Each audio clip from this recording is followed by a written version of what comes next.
Hola, un gran saludo a todos. Les habla Claudio Rodríguez, director de BaseballJaponés.com, y les doy la más cordial bienvenida al episodio número 152 de La Hora del Béisbol Japonés. Un encuentro semanal para ponerlos al día con la actualidad de los latinos que están activos en la Liga Profesional Japonesa, hablarles de la historia y las curiosidades de la NPB y también responder a las preguntas de nuestros seguidores. El programa de hoy, 9 de junio de 2019, está repleto de información muy interesante. Comenzaremos, como es costumbre, con nuestras notas y noticias más importantes de la semana, que incluyen el gran momento del cubano Yuribel Gracial, la mala suerte del lanzador dominicano Enny Romero y la sequía de hits del puertorriqueño Neftalí Soto.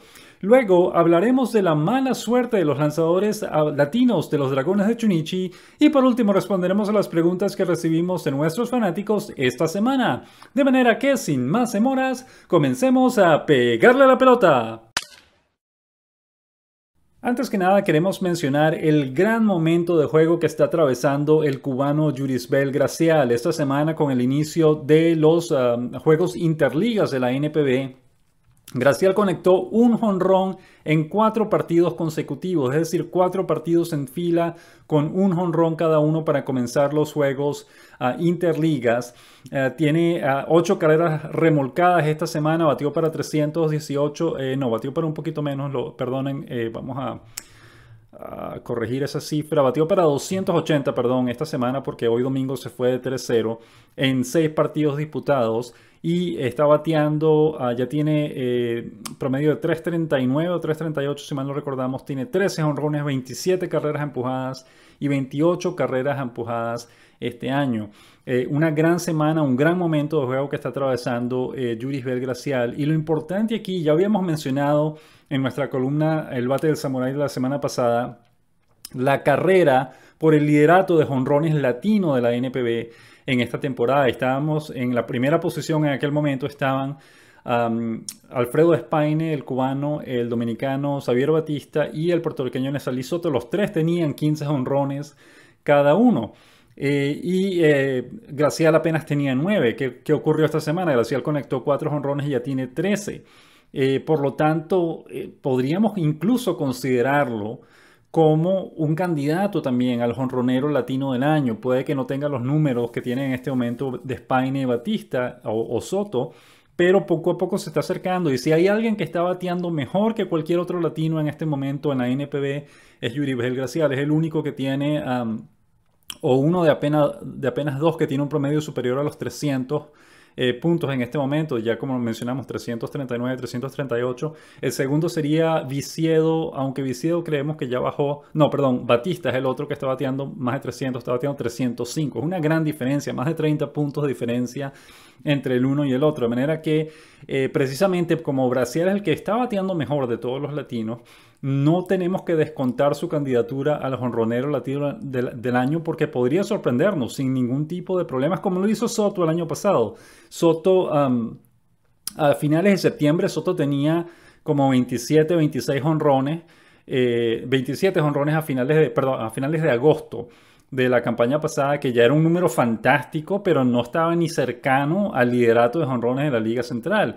Sin embargo, ¿qué ocurrió? En el último mes conectó 14 jonrones más y terminó ganando el liderato de jonrones con 41 la temporada pasada en la Liga Central. De manera que algo similar podría ocurrirle a Gracial. 13 jonrones a principios de junio no es una mala cifra y podría llegar lejos, podría pasar de los 30 esta temporada, de manera que hay que esperar a ver qué ocurre durante el resto del año, pero con la gran actuación que tuvo esta semana, sin duda alguna hay que incluir a Gracial en la competencia por el liderato latino de jonrones este año en la NPB.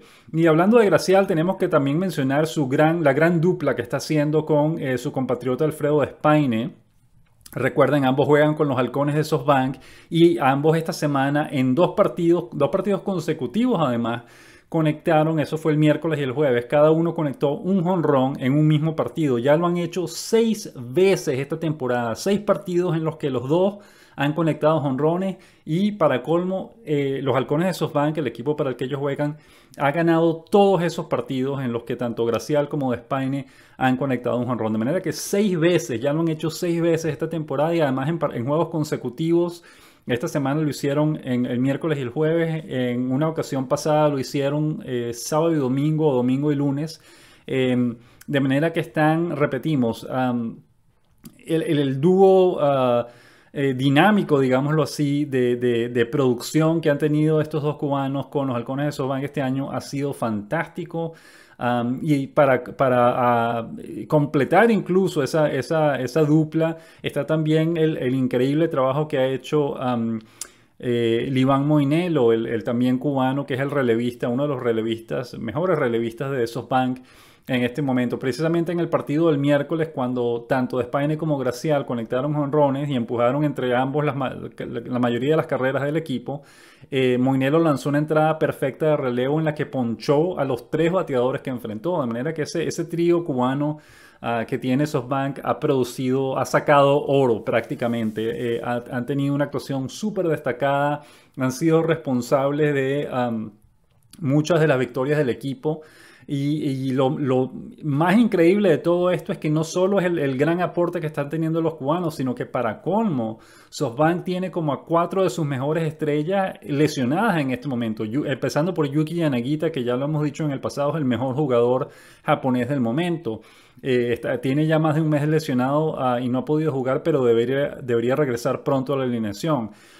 Un jardinero joven, Seiji Uebayashi, que también está lesionado, uno de los mejores bateadores del equipo, también ha estado ausente como por más de un mes.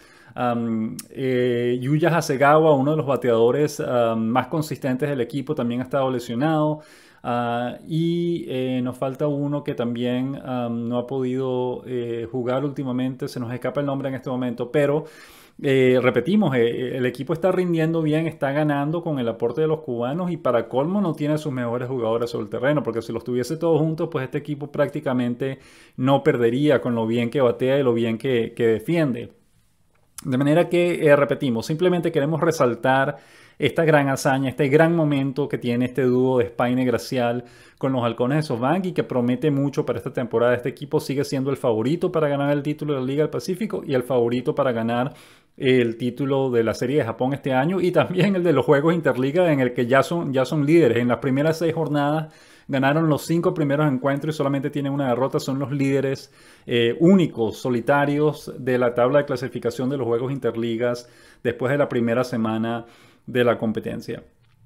Hablemos ahora de la mala suerte del dominicano Enny Romero, y eso es algo que vamos a hablar ya con más detalle en la sección Conociendo al Béisbol Japonés del programa de hoy. Sin embargo, queremos adelantarles en este espacio primero que Enny Romero ha perdido sus 3 últimas aperturas, a pesar de que 2 de ellas fueron aperturas de calidad. Él comenzó la campaña, recuerden, él está debutando en la NPB este año y comenzó esta campaña con récord de 2-0, 2 victorias, 0 derrotas en 3 aperturas y todas esas aperturas fueron de calidad. Sin embargo, desde entonces tiene récord de 1-5, una victoria apenas con 5 derrotas. Con 3 aperturas de calidad y 3 aperturas que no fueron de calidad, 3 malas aperturas, llamémoslo así. En este momento tiene récord de 5-3, efectividad de 3, que es bastante buena, 45 ponches en 54 entradas lanzadas. Simplemente lo que queremos decir es que Enny Romero está lanzando bien, ha lanzado 6 aperturas de calidad en 9 salidas, cosa que está muy bien. Que demuestra consistencia, demuestra calidad de su parte. Sin embargo, su equipo lamentablemente no lo ha estado apoyando desde el punto de vista ofensivo y eso es lo que produce estos malos resultados en términos de victorias y derrotas que nos gustaría que no fuera así, pero lamentablemente está ocurriendo y no solo a él, sino que le ha ocurrido a otros lanzadores latinos que juegan con los Dragones, que han jugado con los Dragones de Chunichi en el pasado, y eso es lo que vamos a hablar más adelante en la sección Conociendo el Béisbol Japonés. Hablemos ahora también de la mala racha o la sequía de hits del puertorriqueño Neftalí Soto. Al momento de grabar este programa, ya después de terminada la jornada de hoy domingo 9 de junio, Neftalí Soto tiene 22 turnos consecutivos sin conectar hits, 20 de los cuales han llegado desde el inicio de los Juegos Interligas. Cuando comenzaron los Juegos Interligas el martes de esta semana, el martes 4 de junio, Soto tiene 20 turnos seguidos sin hit y ya tenía 2 turnos en el último partido que jugó antes del inicio de los juegos Interliga, aunque que fue el domingo pasado, aunque en aquella ocasión al menos sí conectó un hit en el partido, simplemente sus dos últimos turnos de ese juego no pudo conectar hit, pero desde el martes que comenzaron los juegos Interligas tiene 6 partidos consecutivos sin conectar hit y en total son 22 turnos consecutivos sin contar hit. Su promedio ha caído de 2.64 a 2.38 a la fecha de hoy y tal ha sido, tan notorio ha sido el bajón ofensivo que Alex Ramírez, el manager de las Estrellas de DeNA, del equipo en el que juega Soto, incluso el viernes en la noche tuvo una sesión privada de bateo con Soto, para darle consejos, para explicarle qué es lo que tiene que hacer para recuperar su ritmo ofensivo. Y lo curioso de esto es que esto no es nada nuevo. Soto tuvo exactamente el mismo problema el año pasado. Él estaba bateando muy bien y apenas comenzaron los juegos Interligas, el promedio le cayó al piso. Obviamente tiene que ver con los lanzadores de la Liga del Pacífico, que tienen una filosofía distinta a los lanzadores de la Liga Central y lo han sorprendido. No ha podido adaptarse o le ha costado bastante tiempo adaptarse a los lanzadores de la Liga del Pacífico. El año pasado, de hecho, comenzando también desde que comenzaron los juegos Interligas, tuvo una racha de 24 turnos seguidos sin hit. En este caso ya va por 22 turnos. Esperemos que esa racha termine pronto. Pero repetimos, no es algo nuevo. Exactamente lo mismo le ocurrió el año pasado a Soto y suponemos o deducimos que tiene que ver con el cambio de lanzadores, de los lanzadores de la Liga Central a los que enfrenta todos los días, contra los lanzadores de la Liga del Pacífico, a los que parece que no está acostumbrado, porque repetimos, es exactamente el mismo problema por el que pasó el año pasado, así que estaremos pendientes de lo que ocurra con él. Esperemos que la racha termine pronto, pero repetimos, a la fecha de hoy ya tiene 22 turnos consecutivos sin hit y su promedio ha caído a 238. Hablemos ahora de los latinos más destacados de esta semana. Tuvimos varios, empezando por el cubano Yurisbel Gracial, al que ya mencionamos. Batió para 2.80 esta semana con 4 jonrones, todos ellos en partidos consecutivos. 8 carreras empujadas y 4 anotadas. Una fantástica semana para Yurisbel Gracial, que está pasando por un excelente momento ofensivo. Su compatriota Dayan Viciedo batió para 304 esta semana, conectó un jonrón. Disculpen, empujó 5 carreras y anotó una. El dominicano Xavier Batista batió para 292 esta semana con 2 jonrones, 2 empujadas y 5 carreras anotadas. El cubano Alfredo Espaine batió para 250 con 2 jonrones, 3 empujadas y 2 carreras anotadas. El mexicano Cristian Villanueva batió para 235, bastante modesto, pero conectó un jonrón y empujó 2 carreras y anotó 3. Y el dominicano Jeffrey Marte batió para 2.27, bastante bajo también, pero conectó un jonrón, empujó 4 carreras esta semana y anotó 2. Esos fueron los latinos más destacados de esta semana en la NPB. Hablemos ahora de los abridores latinos. Tuvimos 3 esta semana. El primero fue el dominicano Christopher Mercedes, que lanzó el viernes 7 de junio. Lanzó 5 entradas completas, permitió 7 hits, 2 carreras, 3 ponches, 4 boletos, ganó el partido, por lo tanto tiene ahora récord de 5-3 y su efectividad subió a 3.57 y esa efectividad lo mantiene en el 7º o en el 8º lugar de esa categoría en la Liga Central. El dominicano Eni Romero, como lo mencionamos, lanzó ayer sábado 8 de junio, 7 entradas completas, 4 hits, 2 carreras nada más, ponchó a 10, solo otorgó un boleto, lamentablemente perdió, como ya lo habíamos dicho, su récord está ahora en 3-5, 3 victorias y 5 derrotas, pero su efectividad bajó a 3.00. Hoy domingo el cubano Onelki García, domingo 9 de junio, lanzó 5 entradas completas, permitió 8 hits, una carrera sucia, 4 ponches y 4 boletos, se fue sin decisión, por lo tanto su récord se mantiene en 2-2 y su efectividad bajó a 6.83, cosa que es fantástica porque recuerden, después de sus 3 primeras aperturas en las que permitió 7 carreras en cada una de ellas, la efectividad de García estaba en 19.25 o algo así. En las últimas 2 aperturas que ha realizado desde que regresó ha logrado reducir esa efectividad.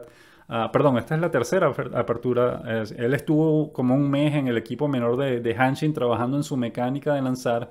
Y esta, si mal no recordamos, es la tercera apertura que ha realizado desde su regreso.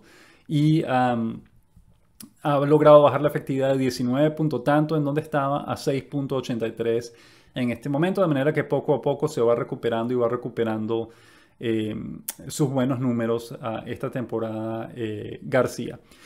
Hablemos ahora del dominio de la Liga del Pacífico en los Juegos Interliga. Esto es algo que ya lo habíamos advertido la semana pasada y que se confirmó una vez más esta semana. La historia se repite, como ya lo habíamos mencionado, la Liga del Pacífico ha ganado 13, ha superado a la Liga Central en victorias en 13 de las 14 ediciones que se han realizado hasta ahora de los Juegos Interliga, y este año la historia, repetimos, no cambia. En este momento la Liga del Pacífico está ganando 20 victorias o tiene 20 victorias en comparación de apenas 15 que tiene la Liga Central. Y ese resultado se maquilló hoy mismo, domingo, porque en los 6 partidos que se disputaron, 5 equipos de la Liga Central salieron ganadores. En la jornada de ayer, el marcador estaba 19 victorias a favor de la Liga del Pacífico y solo 10 a favor de la Liga Central. La diferencia era mucho mayor ayer. Ese resultado mejoró hoy domingo, pero aún así está 20-15 a favor de los equipos de la Liga del Pacífico. De manera que, salvo un cambio drástico, tememos que esto va a terminar así, como lo ha hecho en casi todas las temporadas anteriores. Un equipo de la Liga del Pacífico ha sido campeón en 11 de las 14 ediciones hasta ahora. Los Halcones de Sopán han sido campeones 7 veces y ya son líderes otra vez, así que podrían ser campeones, podrían ganar un 8º título de los Juegos Interliga. Los Marinos de Lotte y los Gigantes de Yomiuri tienen 2 títulos cada uno, y los Luchadores de Nippon Ham, los Búfalos de Orix y las Golondrinas de Yakult tienen un título por cabeza. Son los únicos equipos que han ganado los Juegos Interligas hasta ahora, pero repetimos, la historia no cambia, y para colmo, esta semana que empieza mañana, todos los partidos, los 6 partidos o las 6 jornadas de la semana van a ser todas en estadios de la Liga del Pacífico, de manera que esto podría despegarse a una ventaja en la cual ya no importa lo que ocurra en la última semana, los equipos de la Liga del Pacífico terminarían ganando o terminarían superando una vez más a los equipos de la Liga Central en victorias. Hay que esperar a ver qué ocurre, pero ese parece ser la dirección en la que estamos en este momento. Y finalmente queríamos mencionar también al fenómeno Shohei Ohtani, que esta semana le fue bastante bien. Pegó 3 honrones esta semana, 2 de ellos en juegos consecutivos. Sumó 8 hits en total en apenas 5 juegos que disputó desde el miércoles. Su promedio subió a 2.57, ya tiene 6 honrones, 22 carreras empujadas en 27 juegos. Y además el jonrón de hoy, de ayer sábado, lo conectó ante su compatriota Yusei Kikuchi, a quien por cierto no le ha ido bien. Tiene récord de 3-4 y efectividad de 4.99, una efectividad muy alta para un abridor en 14 aperturas que ha realizado hasta ahora. Ya lo habíamos advertido en una de nuestras columnas del Bate del Samurái en octubre del año pasado, que los equipos de las grandes ligas no deberían tirar la casa por la ventana para firmar a Yusei Kikuchi. Sin embargo, Kikuchi fue inteligente, contrató a Scott Boras como su agente. ¿Y qué hizo Boras? Pues le consiguió un contrato bastante caro de $56 millones por 4 años con los Marineros de Seattle, y es un contrato que podría extenderse a $109 millones por 7 años, porque hay una cláusula que le permite al equipo, o una cláusula de mutuo acuerdo, no recordamos, en la que Kikuchi podría decidir mantenerse 3 años más con el equipo de Seattle.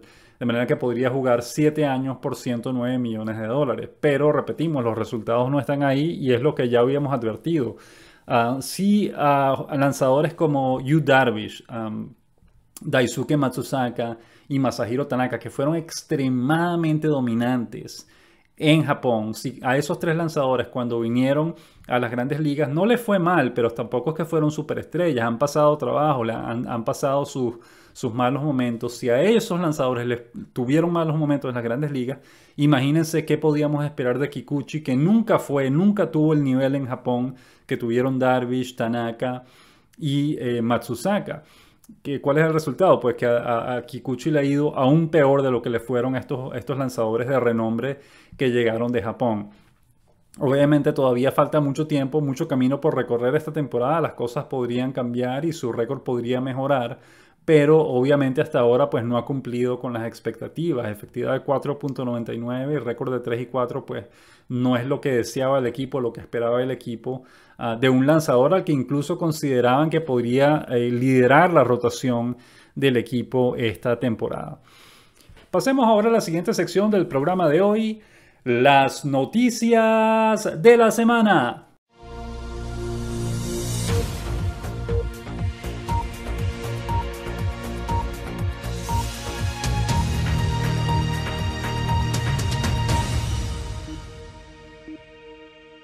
Nuestra semana comenzó con nuestra columna del Bate del Samurái en la que hablamos o en la que analizamos, nos hicimos la pregunta ¿quién será el máximo jonronero latino de la temporada 2019? Y el tema viene a colación porque tenemos una carrera bien interesante en este momento entre tres bateadores, el cubano Alfredo Despaine, el dominicano Xavier Batista y el puertorriqueño Neftali Soto. En aquel momento los tres bateadores tenían 15 jonrones cada uno. En este momento, a la fecha de hoy, ya Despaine tiene 17, Batista tiene 17 también y Soto todavía se mantiene en 15. De manera que, y además Yurisbel Gracial, que estaba en 9 jonrones, ya tiene 13 porque pegó 4 esta temporada y él también se metió en la pelea por ese liderato. De manera que vamos a tener una competencia bien interesante de aquí al final de la temporada entre estos 4 bateadores a ver quién se queda con el premio. Y todos están muy bien, especialmente Despaine y Batista están en una forma excelente. Lo mismo podemos decir de Gracial, que repetimos, conectó 4 jonrones esta semana. Hay que ver qué ocurre con Soto, aunque recuerden que Soto, repetimos, estuvo bien, pero no a un ritmo espectacular hasta que llegó el último mes de la temporada. El último mes de la temporada fue realmente el que marcó la diferencia, el que le dio el título de jonrones que ganó la temporada pasada en la Liga Central. Así que hay que esperar a ver qué ocurre, pero lo que sí podemos prometer es que la carrera, la competencia entre estos 4 bateadores va a ser muy emocionante hasta final de año, a ver quién se corona como el líder jonronero latino de esta temporada en la NPB. El martes 4 de junio la noticia del día fue el mexicano Cristian Villanueva, que conectó su 7º jonrón de la campaña y empujó 2 carreras para darle el triunfo a su equipo ante las Águilas de Recuten. Los Gigantes de Yomiuri estaban perdiendo 3-2, si mal no recordamos, en la apertura de la 9ª entrada, y Villanueva conectó un jonrón que volteó el marcador y le permitió a Yomiuri ganar 4-3. Ese mismo día el dominicano Xavier Batista conectó un jonrón solitario, fue su 16º de la temporada. El cubano Yurisbel Gracial conectó su 10º jonrón de la temporada, también solitario. El cubano Alfredo Despaine remolcó una carrera ese día y el dominicano Jeffrey Marte conectó su 6º jonrón del año y empujó una carrera. El miércoles 5 de junio el cubano Alfredo Despaine conectó su jonrón número 16 y empujó una carrera. El cubano Yurisbel Gracial conectó su jonrón número 11 y empujó 2 carreras. El también cubano Liván Moinelo ponchó a los 3 bateadores que enfrentó en una entrada de relevo, una entrada perfecta de relevo. Y el dominicano Xavier Batista conectó su 17º jonrón y empujó una carrera. Fue una jornada muy productiva la del miércoles para todos los latinos en la NPB. El jueves 6 de junio el cubano Yurisbel Gracial conectó su 12º jonrón, empujó 4 carreras. Despaine también se fue para la calle ese día con su jonrón número 17 y empujó una carrera. El cubano Dayan Viciedo, remolcó 2 carreras y el dominicano Jeffrey Marte remolcó 3. El jueves 7 de junio el cubano Yurisbel Gracial se fue para la calle por 4º juego consecutivo, tiene ya 13 jonrones en total, empujó una carrera. El cubano Dayan Viciedo remolcó 2 carreras más y el dominicano Christopher Mercedes ganó su 5ª apertura de la temporada, su 5º juego de la campaña. Ayer sábado 8 de junio el dominicano Enny Romero perdió su 5º juego del año a pesar de haber lanzado bien. El cubano Liván Moinelo salvó y 3 relevistas más lanzaron ceros, es decir, no permitieron carreras en la jornada de ayer de la NPB. Y hoy domingo 9 de junio el venezolano Ernesto Mejía remolcó la única carrera latina de la jornada con un elevado de sacrificio como emergente. Fue una jornada bastante floja para los bateadores latinos, nadie, es decir, como acabamos de mencionar, solamente Mejía remolcó una carrera, el resto de ellos no conectaron ni jonrones ni empujaron carreras en la jornada de hoy domingo. El cubano Onelki García realizó una apertura, se fue sin decisión, por lo tanto su récord se mantiene en 2-2. pero bajó su efectividad a 6.38. El dominicano Jerónimo François salvó su primer partido de la temporada, ponchó a 2 de los 3 bateadores que enfrentó. Y el venezolano Edwin Escobar ganó en relevo, a pesar de que permitió una carrera y 2 hits en una entrada de relevo, pero terminó ganando el partido. De manera que una jornada muy productiva y muy interesante para los latinos hoy en la NPB y esta semana en general. Pues tuvimos resultados bien positivos para todos los latinos que están activos en la NPB. Pasemos ahora a la siguiente sección del programa de hoy, conociendo al béisbol japonés. Esta semana en Conociendo el Béisbol Japonés queremos hablarles de la mala suerte de los abridores latinos de los Dragones de Chunichi. Esto tiene que ver con el dominicano Enny Romero, que ya está inscribiendo su nombre en una lista que cada vez se hace más largas de lanzadores latinos, de abridores latinos que han pasado por los Dragones de Chunichi y que a pesar de lanzar bien han terminado perdiendo más partidos de los que han podido ganar. Vamos a repetir lo que hizo Romero. Romero tiene récord en este momento de 3-5, es decir, 3 victorias y 5 derrotas, pero ha lanzado 6 aperturas de calidad en las 9 salidas que ha realizado hasta ahora y su efectividad está en 3.00 y es una cifra bastante buena. ¿Y qué le ocurrió esta semana? Ayer sábado, cuando lanzó 7 entradas completas, permitió solo 2 hits, 4 carreras, ponchó a 10, solamente otorgó un boleto, pero a pesar de eso terminó perdiendo el partido porque no recibió el apoyo ofensivo de sus compañeros. Y esto lamentablemente se está convirtiendo en algo común. Ya lo vimos hace unos años, por ejemplo, con el lanzador cubano Raúl Valdés, que él debutó con bastante éxito en la NPB en la temporada 2015, pero su primera victoria le tomó 10 aperturas para sumar apenas su primera victoria. Fue algo increíble, él estaba lanzando bien, estaba ponchando, tenía su efectividad por debajo de 3, pero el equipo nunca bateaba cuando él lanzaba y él terminaba perdiendo. Para el momento en que ganó su primer juego, esa fue en su 10ª apertura en la temporada 2015, él había realizado en las 9 aperturas anteriores, había lanzado o había realizado 6 aperturas de calidad, es decir, de las 9 anteriores, 6 de ellas fueron aperturas de calidad y en ese periodo, a pesar de ello, perdió 4 partidos y no ganó ninguno. Tenía récord de 0-4 en 9 aperturas, a pesar de que 6 de esas aperturas habían sido aperturas de calidad. Es simplemente mala suerte. El equipo en su momento no lograba batear, no lograba conectar los sencillos necesarios para permitirle ganar un juego cada vez que él se subía al montículo. Y es algo que no solo le ha ocurrido a él, sino que le ha ocurrido a otros lanzadores también que ya vamos a mencionar. Pero recordemos lo que hizo Valdés y además Valdés tuvo una carrera exitosa de 3 años en la NPB, con todos ellos con los Dragones de Chunichi. Tuvo periodos en el que fue el líder de efectividad de la Liga Central. Increíble el buen rendimiento que tenía, lanzaba además cada 5 días, lideraba la liga en entradas lanzadas y cosas por el estilo y lamentablemente siempre salía perdiendo. Cuando terminó la campaña, su récord en la campaña 2015, que fue su primera campaña en la NPB, fue 5-8, 5 victorias y 8 derrotas, a pesar de que su efectividad fue de 3.18, que es una cifra bastante buena. En la temporada 2016 dejó récord de 6-7 con efectividad de 3.51, que no es excelente, pero tampoco es mala.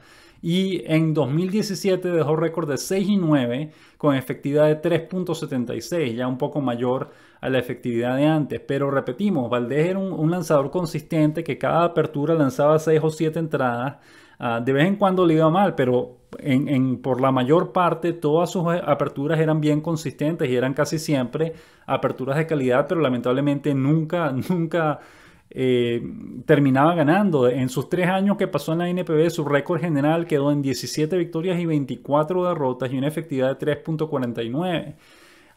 Repetimos, Valdés fue un gran lanzador con Chunichi, pero lamentablemente nunca lo apoyaban. Y eso le está pasando a Romero en este caso y le pasó también en su momento al dominicano Máximo Nelson en la temporada 2011, que terminó con récord de 10-14. Es decir, 10 victorias y 14 derrotas, una efectividad de 2.54 que fue la 9ª mejor de la Liga Central en aquella ocasión y también terminó con 149 ponches, fue el 4º mejor en esa categoría en la Liga Central en esa campaña, la campaña 2011. Ahora, el mayor problema, y este es el mejor ejemplo que recordamos al respecto, es que en aquella campaña en la que además Nelson lideró la Liga Central en aperturas. Él tuvo 31 aperturas esa temporada y nunca se perdió su turno. Lanzó todo 4 o 5 veces en todos y cada uno de los meses de la temporada. Fue una temporada muy, muy exitosa para Nelson, pero a pesar de todo terminó con récord perdedor. Y eso tenía que ver con la falta de apoyo ofensivo por parte de sus compañeros de equipo. En aquella temporada, en 2011, Nelson pasó por una racha de 9 derrotas consecutivas, 9 aperturas consecutivas en las que salió derrotado a pesar de que estaba lanzando bien. 6 o 7 de esas aperturas fueron aperturas de calidad. Hubo un juego en el que incluso él mismo con el bate conectó un doble en el séptimo inning o algo así, para tratar de anotar la carrera que le diera la victoria, porque el partido estaba empatado 0-0 y incluso así sus compañeros fueron capaces de conectar un hit y remolcarlo al home para que él pudiera anotar la carrera. De manera que fue, en aquel momento publicamos una columna en la que dijimos, bueno, en la que nos preguntamos qué ha hecho Nelson para merecer esto, porque todo le salía mal, a pesar de que estaba lanzando bien, tenía buena efectividad, tenía buen número de ponches, pero casi nunca ganaba un partido porque sus compañeros de equipo no bateaban cuando a él le tocaba abrir. De manera que entonces estamos hablando de Máximo Nelson, estamos hablando de Raúl Valdez y también ahora de Enny Romero. Qué mala suerte, qué lamentable que estén pasando por esos malos resultados a pesar de que están lanzando bien, o que los tres lanzaron bien en su momento. Pero repetimos, la mala suerte los está acompañando, estas son las bases de una posible maldición que podríamos ver en el futuro, la maldición de los lanzadores latinos de los Dragones de Chunichi, a los que repetimos no les termina de ir bien. El año pasado, por supuesto, tuvimos una excepción, el cubano Nelky García, que estaba debutando en la liga, dejó récord de 13 victorias y 9 derrotas y una efectividad de 2.99, si mal no recordamos. Que es bastante buena, de manera que de alguna manera García rompió el molde, rompió esa tendencia la temporada pasada, pero terminó saliendo del equipo y firmando con un equipo contrario, de manera que uno nunca sabe. Pero repetimos, esta lista cada vez se está agrandando más. Primero era solo Nelson, pero después de Nelson se sumó Valdez, y después de Valdez ahora se está sumando Enny Romero, y estamos hablando de abridores latinos de los Dragones de Chunichi que terminan sumando más derrotas que victorias a pesar de estar lanzando bien. Realmente Enny Romero ha hecho un trabajo sensacional hasta el momento, ha estado atacando la zona, ha estado dominando a los bateadores rivales, pero lamentablemente cuando lo hace sus compañeros de equipo no terminan de apoyarlo desde el punto de vista ofensivo, y eso obviamente crea un problema, porque entonces vemos a un lanzador que está dominando pero tiene récord de 3-5 y una efectividad de 3.00, que repetimos es bastante buena, pero como no está acompañada por un buen número de victorias, pues desacredita en cierto nivel, en cierta medida, al lanzador. Sin embargo, pues queríamos destacar el gran trabajo que ha hecho Romero, y le queremos desear la mejor de las suertes para que cambie esa tendencia, para que por lo menos termine la temporada quizás con un mismo número de victorias y derrotas, o que incluso pueda terminar la temporada con un récord positivo. Pero repetimos, esta ya se está convirtiendo en una tendencia, en una especie de maldición de los abridores latinos de Chunichi, porque a pesar de lanzar bien, terminan perdiendo o les termina yendo mal. Recordamos, el caso del dominicano Jordan Norberto no es precisamente una excepción, o no cae directamente en este renglón de lanzadores que han tenido mala suerte, pero sin duda alguna sus resultados no fueron tan buenos como él hubiese querido lograrlo. Él tuvo de hecho una buena campaña en su segundo año en la temporada 2017. En la NPB dejó récord de 4-2 o de 4-3 y una efectividad de 2.44, 2.54. Fue una exitosa campaña para él, pero lamentablemente estuvo lesionado por los últimos 2 meses o algo así, no pudo terminar la campaña. Pero no cae, el caso de Norberto no cae necesariamente en este renglón, en este departamento de abridores latinos con mala suerte. Ahora, Enny Romero sin duda alguna está teniendo mala suerte, y esa fue la misma mala suerte que tuvo Raúl Valdez por 3 temporadas completas con los Dragones de Chunichi. También fue la misma mala suerte que tuvo el dominicano Máximo Nelson en la campaña 2011 con el mismo equipo, con los Dragones de Chunichi. De manera que hay que hacerse un despojo, hay que ir a ver a un santero, a un cura, a quien sea, pero hay que tratar de ayudar a Enny Romero para que pueda darle la vuelta a esos números y pueda terminar la campaña con buen número de victorias y derrotas y con buena efectividad como lo ha hecho hasta ahora. Pasemos ahora a la última sección, o la sección final del programa de hoy, las preguntas de la semana. 監督よろしくお願いいたします。はい、どういたしまます。ずはオファーをされた時の気持ちを教えてください。 Esta semana, como siempre, tuvimos varios comentarios y preguntas bien interesantes de nuestros distintos seguidores a través de las redes sociales, de manera que vamos a tomarnos el tiempo de mencionarlos o responder las preguntas de cada uno de ellos. Pedro Norat Soto vía Twitter dice: Gracial y Despaine están que cortan. Esto es en relación a esos dos partidos que repetimos tuvieron esta semana, en las que ambos conectaron jonrón en un mismo partido y los Halcones de SoftBank ganaron todos esos partidos. Sin duda alguna están en un excelente momento y estamos ansiosos de ver qué tan lejos pueden llegar ambos esta temporada en la NPB. Armando Díaz vía Twitter nos pregunta o nos dice: cuarto juego consecutivo para la calle, Gracial está rozando la excelencia ofensiva en Japón en la mejor temporada de su vida. Caramba, no conocemos a fondo la carrera deportiva de Yuribel Gracial, pero sin duda es la mejor temporada que ha tenido en Japón hasta ahora, y esto es solo el principio. Todavía quedan 4 meses de temporada y los números podrían ser incluso más impresionantes de lo que hemos visto hasta ahora de Gracial. Está teniendo un excelente momento ofensivo y repetimos, estamos ansiosos por ver qué tan lejos puede llegar esta temporada en el béisbol japonés. Armando Díaz también nos dice: este Gracial no es el mismo de la temporada 2017-2018 con los Cocodrilos de Matanzas. Ahora mismo estamos en presencia de un bateador de gran envergadura. Muchísimas gracias, Armando, por el comentario. Esto no hace sino enriquecer la discusión y ese es el objetivo. De manera que gracias por compartir ese dato y por compartir tu información. Aarón Arguijo vía Twitter dice: Yuribel Gracial está encendido. Sin duda alguna, Aarón, gracias por el comentario. Repetimos, 4 jonrones esta semana, 8 carreras empujadas. Está en un excelente momento ofensivo Yuribel Gracial. Luis Vargas vía Twitter nos pregunta: ¿qué jugador de béisbol se sigue con mayor interés entre los abundantes medios deportivos en Japón? Gracias por la pregunta, Luis. Es una pregunta difícil de responder.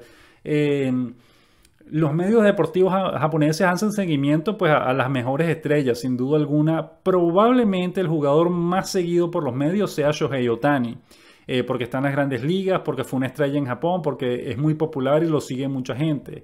No sabemos porque no estamos en Japón y no tenemos la oportunidad de ver los diarios todos los días, pero se nos ocurre que en este momento el jugador más reseñado en los medios deportivos japoneses, el jugador de béisbol más reseñado en los medios deportivos japoneses, debe ser Shohei Ohtani. Masahiro Tanaka obviamente también tendrá buen seguimiento y algún que otro jugador japonés, pero debería ser Shohei Ohtani en este momento el que esté acaparando las imágenes de los medios deportivos japoneses. Oscar Ruiz vía Facebook dice: confirmación de una realidad. Hoy día Gracial es uno de los peloteros más encumbrados de nuestro país. Y también nos dice Oscar Ruiz: recio bateador que sin dudas tiene nivel de liga mayorista, y a su tremendo poder agrega ahora un excelente averaje para un rompecercas. Esto es un comentario en relación a Alfredo Despaine, a quien también le está yendo muy bien esta temporada con los Halcones de SoftBank. Nelson Pérez vía Facebook dice: Yuribel la está descosiendo. Esto es obviamente un comentario en relación al cubano Yuribel Gracial, que está atravesando un momento de forma extraordinaria. Estamos totalmente de acuerdo. Yuribel la está descosiendo en este momento. Ahora tenemos varios comentarios de Alejandro Carandes. Son comentarios largos que queremos leer y comentar en este momento porque tienen mucha validez y aportan mucho valor a nuestra discusión. De manera que Alejandro Carande, vía Facebook, primero nos dice: ¿cuántos más contratos como este pueden ofrecer los equipos japoneses? Estamos hablando del caso de Carter Stewart, el prospecto estadounidense que firmaron los halcones de SoftBank por 6 años y 7 millones de dólares para desarrollarlo en Japón y ya dejarlo en libertad a los 25 años, momento en el cual puede firmar con cualquier equipo de grandes ligas como agente libre. En respuesta a tu pregunta, Alejandro, ¿cuántos contratos más como este pueden ofrecer los equipos japoneses? Pues pueden ser varios contratos más. No van a ser cientos de ellos porque, repetimos, en Japón solamente hay 12 equipos y no hay espacio y cada equipo tiene un límite de 4 extranjeros en el roster activo. De manera que no hay espacio para todos los prospectos estadounidenses que no firmen con equipos de grandes ligas. Sin embargo, podrían ser varios más. En términos generales, podríamos decir que cada equipo de la NPB podría firmar por lo menos un contrato similar, en cuyo caso tendríamos al menos 12 buenos prospectos de los Estados Unidos que en lugar de comenzar sus carreras con equipos de las grandes ligas, lo harían con equipos japoneses. Podrían ser más, podrían ser menos, pero calculamos que 12, un promedio de uno por equipo, sería una buena cifra para comenzar en términos de desarrollo de estos prospectos estadounidenses. Alejandro también nos dice luego, SoftBank tiene mucho potencial económico, pero invertir tanto dinero en un jugador que no deja de ser prospecto no está claro que les vaya a salir bien. ¿Tú crees que una organización tan conservadora como Yomiuri va a meter esos pastizales en esos jugadores? Interesante pregunta, Alejandro. SoftBank tiene el potencial económico, sin duda, pero SoftBank no es el único equipo. Hay varios equipos más en Japón que tienen el potencial económico para ofrecer un contrato de ese calibre. Y repetimos, un contrato de 7 millones por 6 años no es nada caro. Es decir, los contratos que los equipos japoneses, SoftBank, por ejemplo, le está pagando, si mal no recordamos en este momento, 5 millones al año al cubano Alfredo Despaine. Y eso fue un contrato de 3 años, es decir, por lo menos 15 millones de dólares por 3 años para Despaine. Un salario similar está cobrando Ernesto Mejía con los Leones de Seibu. De manera que los equipos japoneses tienen el dinero para 7 millones por 6 años. Eso, prácticamente todos los equipos japoneses tienen dinero suficiente para pagar esa cifra. Ahora, no creemos que todos lo hagan de inmediato. Los que deberían seguir después de, si este experimento de Yomiuri de SoftBank tiene éxito, nos imaginamos que Yomiuri repetiría o copiaría esa estrategia. Los luchadores de Nippon Ham probablemente también hagan lo mismo y copien esa estrategia y contraten a 1 o a 2 prospectos estadounidenses. Y después de eso, los otros equipos poco a poco se irían uniendo. Los Leones de Seibu podrían hacerlo también. Los Búfalos de Orix podrían hacerlo. Mayoritariamente los equipos de la Liga del Pacífico para comenzar y después los equipos de la Liga Central. Pero de tener dinero lo tienen. Los equipos japoneses tienen dinero suficiente. El mejor jugador, los mejores jugadores de cada equipo cobran entre 3, 4, 5 millones al año. De manera que la mayoría de los equipos tienen dinero suficiente como para hacer una apuesta similar. En el caso de Yomiuri siendo un equipo conservador y se contrataría o no un jugador de este tipo, un prospecto de este tipo, sin duda. Es decir, Yomiuri en años anteriores ya ha hecho apuestas por no solamente prospectos, también jugadores que han tenido experiencia en las grandes ligas. Y a veces le ha ido bien, a veces les ha ido mal, como en cualquier otra cosa. Es decir, ningún equipo puede adivinar con 100% de certeza qué jugador le va a rendir bien o no. Igual tienen que tomar el riesgo, eso es parte del negocio. Pero sí creemos que Yomiuri en el futuro lo va a hacer, especialmente si Carter Stewart tiene éxito con los halcones de SoftBank. Alejandro después nos dice, pero SoftBank ha invertido mucho dinero en un jugador que no ha demostrado nada todavía. Los jugadores latinos como Mercedes a Yomiuri le suponen un costo muy bajo. El problema es que Carter Stewart, por su problema en la muñeca, él quería un bono de 4,5 millones y el equipo le ofreció solamente 2 millones.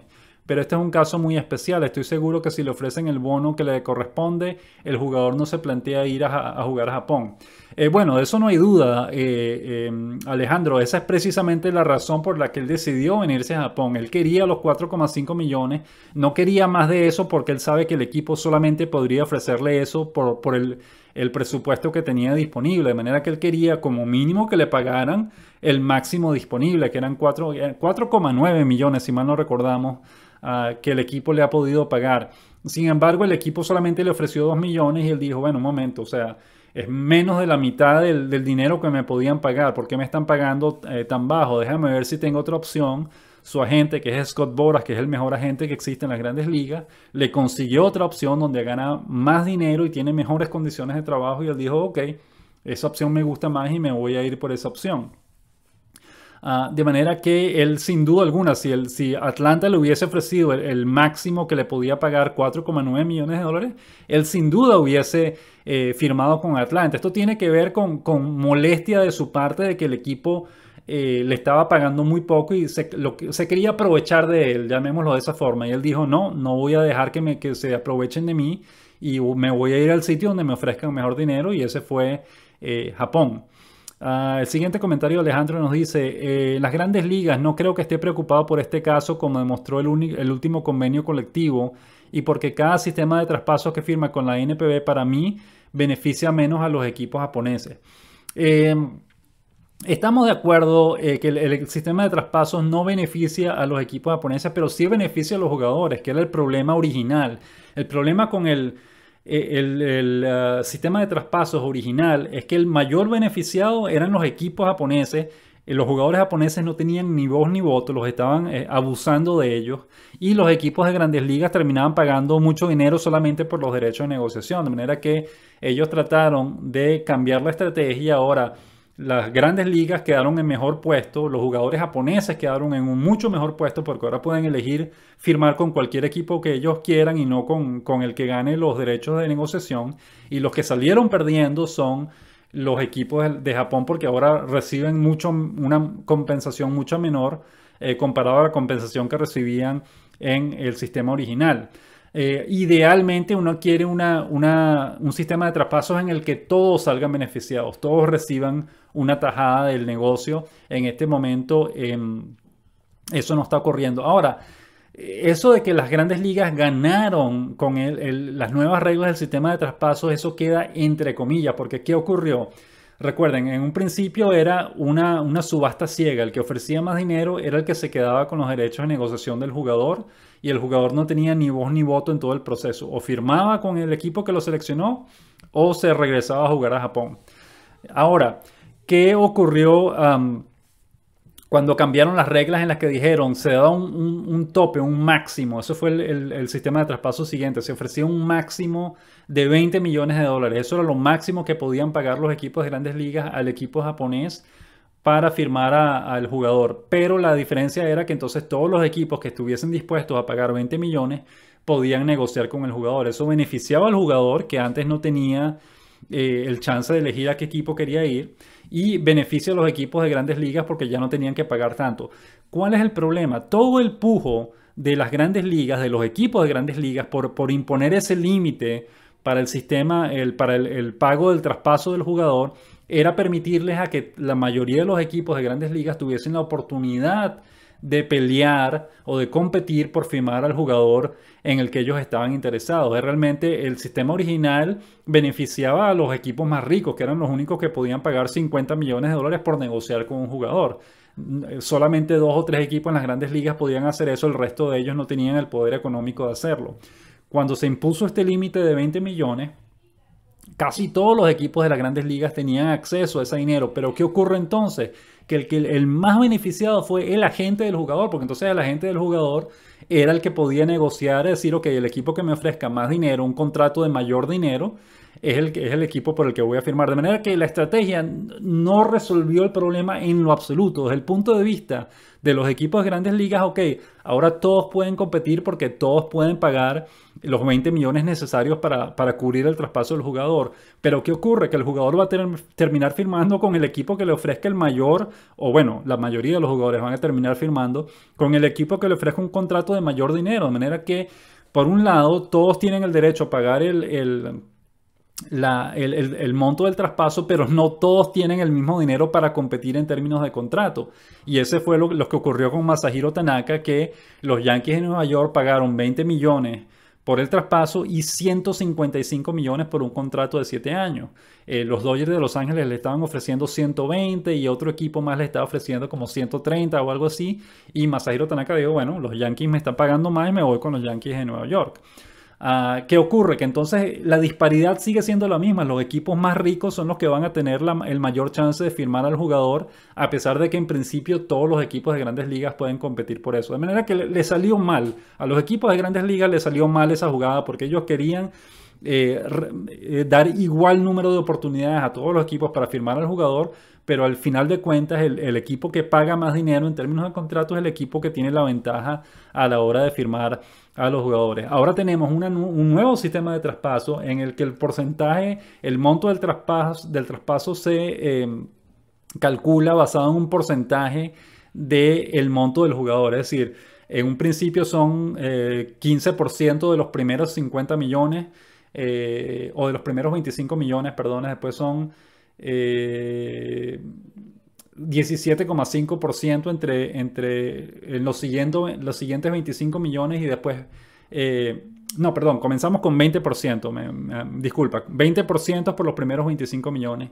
17,5% en los siguientes 25 millones, es decir, hasta 50 millones, y después 15 millones en todo monto que supere los 50 millones de dólares por el contrato. Y ese es el monto de dinero que recibe el equipo japonés por el traspaso del jugador. Sigue siendo un mal negocio para los equipos japoneses que en un mercado libre han podido recibir 70 millones de dólares por un jugador, en el caso de Shohei Ohtani, por ejemplo. Si él hubiese estado compitiendo en un mercado libre, hubiese podido recibir una cantidad inmensa de dinero, pero no fue el caso por el convenio colectivo, el nuevo convenio colectivo. Repetimos, en este momento el equipo de japonés sigue siendo el que sale perdiendo en esa negociación. El equipo de grandes ligas sale más o menos beneficiado porque en principio todos pueden competir por firmar al jugador en cuestión. Pero repetimos, siguen estando en desventaja porque los equipos de más dinero, le hacen Yankees de Nueva York, Dodgers de Los Ángeles, Medias Rojas de Boston, etcétera, son los equipos que van a tener más chance de firmar a un jugador en particular porque son los equipos que pueden ofrecer un contrato de más dinero, un contrato más caro al jugador. El máximo beneficiado en todo esto, de hecho, es el agente. El agente del jugador es el que sale ganando en todo este negocio porque el sistema lo beneficia a él. El sistema le permite negociar con todos los equipos que estén interesados y sacarle la mayor cantidad de dinero posible al equipo que realmente lo quiera contratar al jugador. Obviamente la única excepción en este caso es el caso de Shohei Ohtani, que él decidió venirse a las grandes ligas con 23 años, sabiendo que tenía que firmar como amateur y por salario mínimo. De manera que en el caso de Shohei Ohtani ocurrió todo lo contrario. En lugar de, ya no se trata del equipo que le pueda ofrecer más dinero, porque debido a las reglas del convenio laboral, el monto de dinero que le pueden ofrecer los equipos es prácticamente el mismo de todos los equipos. Todos los equipos le podían ofrecer como 3, un máximo de 5 millones como bono por firmarlo, de manera que todos los equipos tenían un límite del dinero que podían ofrecerle para firmarlo y ese límite era casi igual para todos los equipos, de manera que esa fue la única excepción en la que realmente hubo un sistema democrático, es decir, todos los equipos de grandes ligas realmente tenían las mismas posibilidades de firmar a Ohtani en términos de dinero, en términos del dinero necesario para contratarlo. Pero entonces, ¿qué ocurrió? Que la balanza se volteó completamente a favor de Ohtani, porque obviamente como todos los equipos tienen el dinero para contratarlo, él tenía todo el poder de su lado, porque él decía, ok, bueno, como todos me quieren, yo puedo darme el lujo de elegir con qué equipo deseo firmar. Y él le pidió a los 30 equipos de las grandes ligas que le enviaran un documento explicándoles cómo lo querían utilizar, qué posición lo querían utilizar, qué proyecto tenían planificado para él y cómo veían, cómo lo encajaban dentro del proyecto que ya tenían dentro de la organización, y pidió que les enviaran ese cuestionario en japonés para que él pudiera leerlo, de manera que todos los equipos le enviaron el documento, él revisó todos los documentos, redujo la lista de 30 equipos a 7 nada más, se reunió con esos 7 equipos y de esos 7 equipos el que le dio una mayor satisfacción, el que le pareció que él podría en el que podría desarrollarse mejor, fueron los Angelinos de Los Ángeles, y ese fue el equipo con el que terminó firmando. Eso causó mucha molestia, por supuesto, especialmente los Yankees de Nueva York, que se sintieron súper ofendidos porque Ohtani no firmó con ellos, cosa que nos parece ridícula porque no había ninguna obligación de parte de Ohtani de firmar con los Yankees de Nueva York. Ellos creían que ellos ya habían ganado simplemente porque son los Yankees de Nueva York, porque tienen mucho dinero, etcétera. pero no se sentaron a pensar de que, bueno, Ohtani no estaba buscando nada de eso, no estaba buscando ni el dinero, porque si Ohtani de verdad hubiese querido ganar dinero, él hubiese esperado hasta cumplir los 25 años y después hubiese ido a las grandes ligas como agente libre. De manera que no era el dinero. Él lo que quería era un sitio donde podría desarrollarse tranquilamente y hacer lo que él quería hacer, que era lanzar y batear al mismo tiempo. Y el equipo que mejores condiciones le ofreció para hacer eso fueron los Angelinos de Los Ángeles. Los Marineros de Seattle también se enojaron muchísimo con él y lo abuchean cada vez que va a su estadio porque él decidió no firmar con ellos. Pero repetimos, no había ninguna obligación. Realmente todos estaban a merced de la decisión de Ohtani. Él no había nada que hacer para tratar de averiguar qué es lo que él estaba buscando. Lo que él estaba buscando era lanzar y batear al mismo tiempo, y quien no entendió eso al principio, pues obviamente quedó desilusionado. De manera que, bueno, a eso vamos con este tipo de contratos y con el sistema de traspasos y con el negocio como se está manejando en este momento entre las grandes ligas y la NPB. Alejandro nos dice otra vez, evidentemente las condiciones de trabajo en las ligas menores de los Estados Unidos son vergonzosas y, por cierto, en cierto modo contraproducentes para el desarrollo de los jugadores. Iniciativas como las de Toronto deberían extenderse entre el resto de las organizaciones y por lo menos los jugadores deberían percibir un salario mínimo.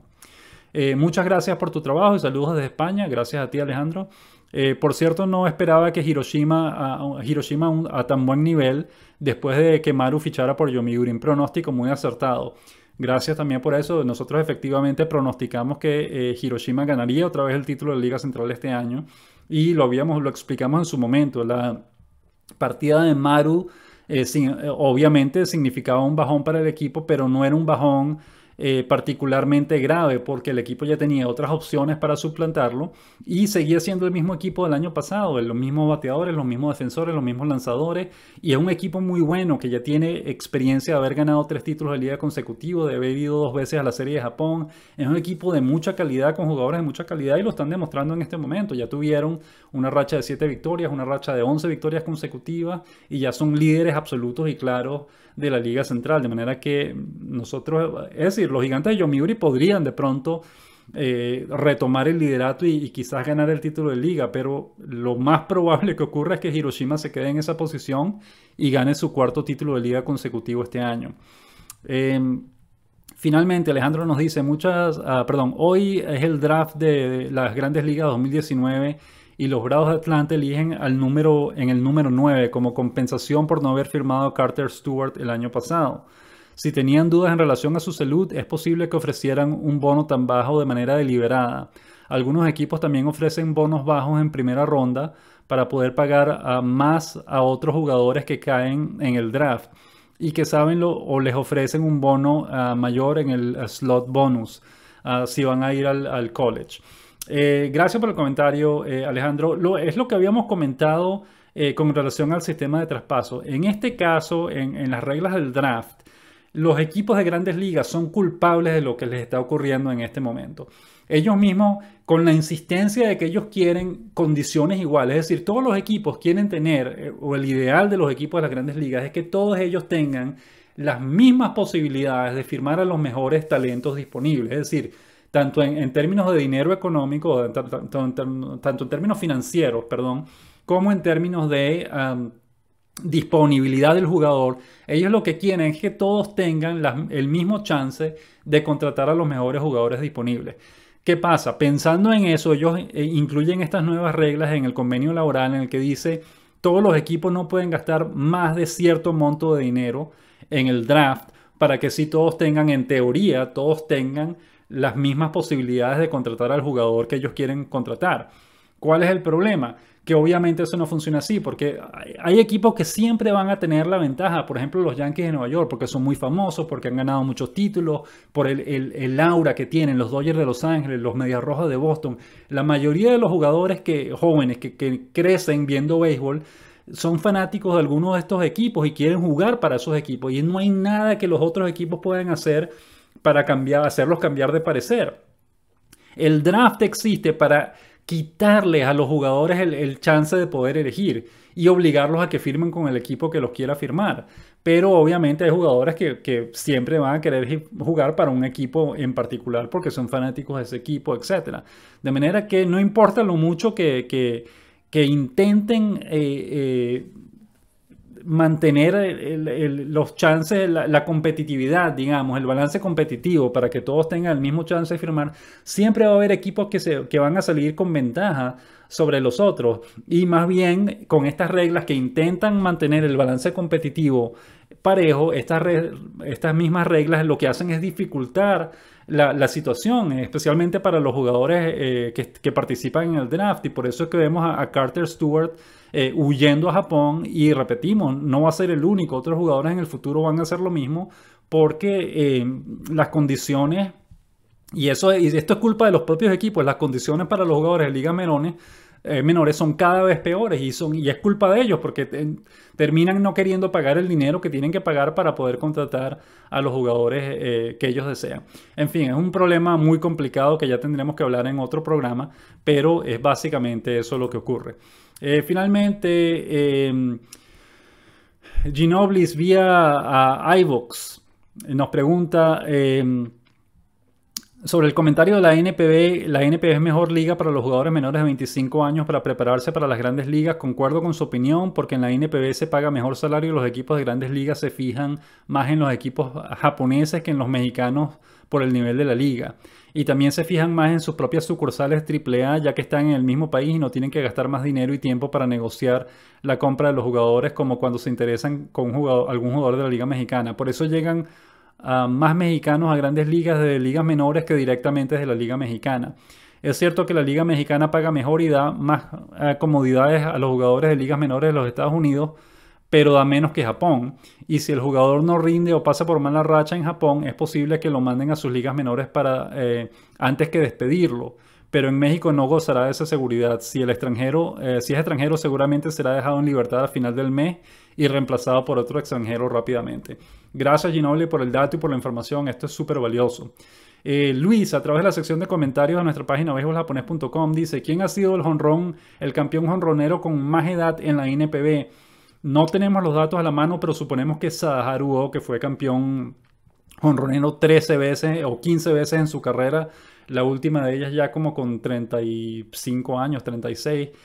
No recordamos, pero probablemente sea Sadaharu Oh el campeón jonronero de más edad en la NPB. Bueno, podría incluso ser también Alex Ramírez. Alex Ramírez fue campeón jonronero a los 36 años, de manera que podría ser también, tendríamos que revisar, no tenemos ese dato a la mano. O incluso, perdón, Tuffy Rhodes. Tuffy Rhodes también fue campeón jonronero ya con 37 años, algo así. Tenemos que revisar esos datos, pero sería uno de ellos de lo que nos acordamos en este momento. Luis Vargas, a través de la sección de comentarios de nuestra página beisboljaponés.com, dice: en el sexto jonrón de Cristian Villanueva estaban las bases llenas. El sexto jonrón no recordamos, pero él sí conectó un jonrón con las bases llenas y después conectó un jonrón de 2 carreras. ¿Se lleva la estadística del Grand Slam en la NPB? Sí. No se le llama Grand Slam, de hecho nosotros no nos gusta llamarlo Grand Slam, simplemente le decimos jonrón con las bases llenas, pero sí, esa estadística se lleva en Japón. Se considera el Grand Slam como la tercera hazaña en el béisbol detrás del juego perfecto y el no-hitter. Caramba, no habíamos escuchado eso de que el Grand Slam fuera la tercera hazaña del béisbol detrás de esas dos. No tenemos idea, realmente no sabemos si eso lo toman en cuenta de esa manera en Japón o no. ¿Qué seguimiento hay en Japón de los jugadores japoneses en las mayores? Por ejemplo, esta noche Tanaka en Toronto. El seguimiento de los jugadores japoneses en las mayores es bastante bueno. Tienen secciones, de hecho, Yahoo Japan tiene una sección dedicada exclusivamente a béisbol de grandes ligas y a los japoneses que están en las grandes ligas, de manera que el seguimiento es bueno, especialmente si el jugador le está yendo bien. En el caso de Ichiro Suzuki, por ejemplo, el caso de Shohei Ohtani, Masahiro Tanaka también tiene buen seguimiento, y Kenta Maeda tiene buen seguimiento en Japón. La piscina aludida en el último podcast es de la Arizona Diamondbacks. Sí, esa es la piscina de la que hablábamos. Y perfecto, eso ya es el último comentario de Luis, o de Luis Vargas, perdón. Muchísimas gracias. Como siempre, con esto llegamos al final del programa de hoy. Queremos despedirnos con la canción de ánimo de otro de los jugadores japoneses de la NPB, en este caso con la de Hisayoshi Chono, que es una de nuestras favoritas, aunque estamos haciendo trampa porque ya Chono cambió de equipo y esta canción ya no la cantan más. Esta era la canción de Chono cuando estaba con los Gigantes de Yomiuri, pero como es tan sensacional, pues queremos compartirla con todos ustedes. Muchísimas gracias una vez más por habernos acompañado en el programa de hoy y nos despedimos con la canción de ánimo de Hisayoshi Chono.